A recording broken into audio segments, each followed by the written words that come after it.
Can edit whatever, so we're ready to roll. Just make sure.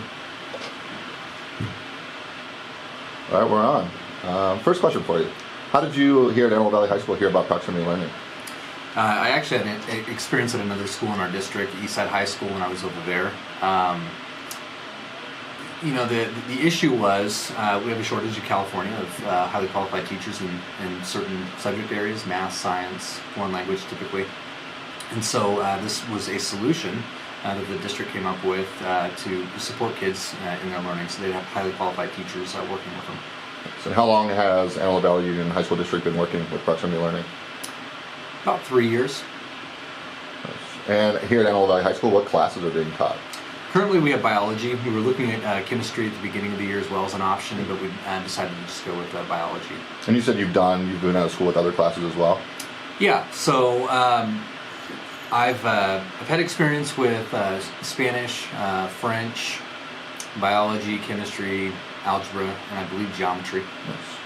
And how's your experience going so far this year here at Antelope Valley High School with proximity learning? It's going great. I think the key at the site level is to have a person, a teacher that can support the class, physically, and that has the ability to manage kids and also maintain effective communication with the teacher on the other end of the computer, if you will. Mm-hmm. From what I've seen this year, the kids have responded to that well, and our teacher, on the school side, has had a positive experience. Yes. What advice would you give to first-time administrators when they're, considering virtual instruction and doing something like this? Yeah, so the biggest thing that I would recommend if an administrator or a school site hasn't had experience with online learning or virtual learning is to immerse yourself in it. Find out what it's about. You really get an idea of kind of what's required. I think there's maybe a misnomer at times that, it's online, it's easy, it's canned.